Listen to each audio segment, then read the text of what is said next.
Se o pregador tem consciência da sua missão, da importância da pregação, do poder e do efeito que a pregação pode causar nos seus ouvintes, ele deverá dedicar um bom tempo à sua preparação individual.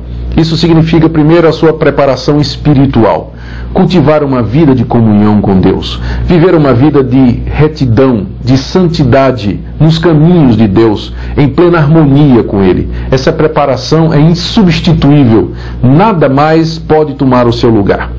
Ao lado de cultivar a alma, o pregador também deve cultivar a sua mente. Ele deve ler bons livros de teologia, ele deve ter uma firme perspectiva da teologia evangélica e, se possível, um bom conhecimento das línguas originais para poder pesquisar nelas detalhes e nuances e, às vezes, até pontos importantes que nos escapam se nós apenas dependemos da tradução.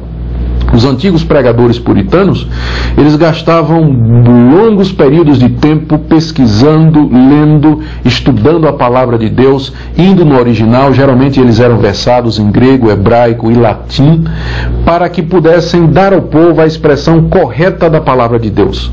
Eles, é claro, favoreciam a pregação expositiva, ou seja, aquela pregação que consiste em expor aos ouvintes aquilo que o texto bíblico está dizendo. Existem outros tipos de pregação, como, por exemplo, a pregação tópica, em que a pessoa lê um texto da palavra de Deus, pega o tópico ao qual aquela passagem se refere, e aí então elabora a sua própria divisão e entrega a mensagem. Mas a pregação expositiva, ela tem como objetivo transmitir o que o texto está dizendo e até segue as divisões naturais do texto. E era esse tipo de pregação que era favorecida pelos puritanos e pelos reformados.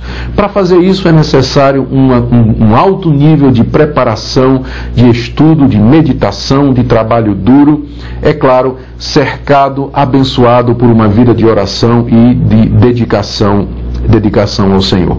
Então, preparação. Agora nós temos que falar um pouquinho também da entrega do sermão.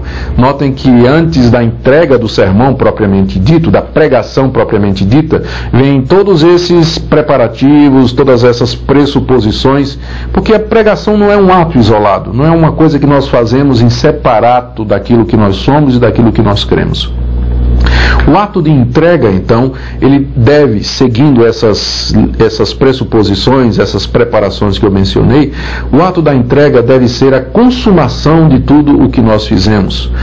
Nós devemos falar com consciência de que estamos falando, expondo a palavra de Deus, com seriedade, também com graça em nossos corações.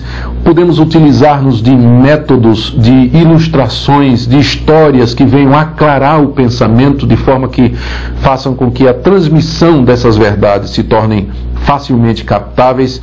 Agora, nunca, é claro, em detrimento do conteúdo, porque às vezes no afã de nos tornarmos fáceis de entender, ou então de tornar a nossa mensagem extremamente agradável, nós começamos a introduzir piadas ou histórias engraçadas ou ilustrações que em si mesmo não tem nada de mal, mas que acabam às vezes por desviar a atenção dos nossos ouvintes para as ilustrações em si, ao passo de que a verdade que nós queremos transmitir, a verdade do texto, acaba se perdendo entre gargalhadas e risos.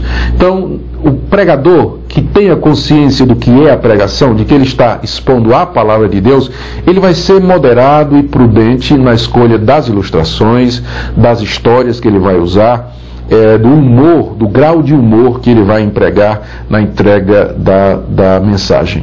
Ele deve entregar a mensagem com oração, em humildade, em plena dependência de Deus, buscando atingir a consciência das pessoas. E aqui é um ponto muito importante. Muitas vezes as pessoas, os pregadores, veem a mensagem, a pregação, apenas como uma forma de informar as pessoas a respeito das verdades bíblicas.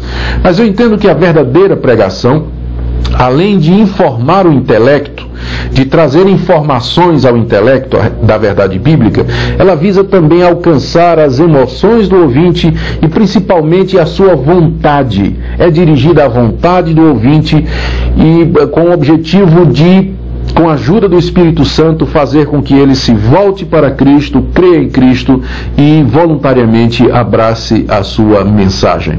É uma mensagem voltada para a consciência dos ouvintes. Nós queremos que os nossos ouvintes saiam do ambiente de culto ou do local onde a pregação foi feita, tendo convicção de que ali foi confrontado com a verdadeira palavra de Deus, que foi desafiado, que foi encorajado, que foi estimulado, que foi consolado, enfim, a pregação visa as consciências, o coração, a vontade, é claro, tudo isso passando pelo intelecto. Mas não acaba aí também. Uma vez que a mensagem foi entregue, eu acredito que agora vem o período em que nós temos que orar pelo que foi dito. Eu penso que é muito importante que, após havermos pregado a mensagem de Deus, nós gastemos algum tempo orando a Deus pelos nossos ouvintes, orando para que a palavra que foi pregada, ela produza efeito nos corações, para que o Espírito de Deus opere no coração dos ouvintes, que traga aos ouvintes a fé em Jesus Cristo, porque nós sabemos que, apesar de todos os nossos esforços, realmente é o Espírito de Deus que haverá de fazer com que a pregação seja eficaz. Se seguirmos esses princípios, tenho certeza que o Espírito de Deus haverá de usá-los na conversão de pecadores e na edificação da sua igreja.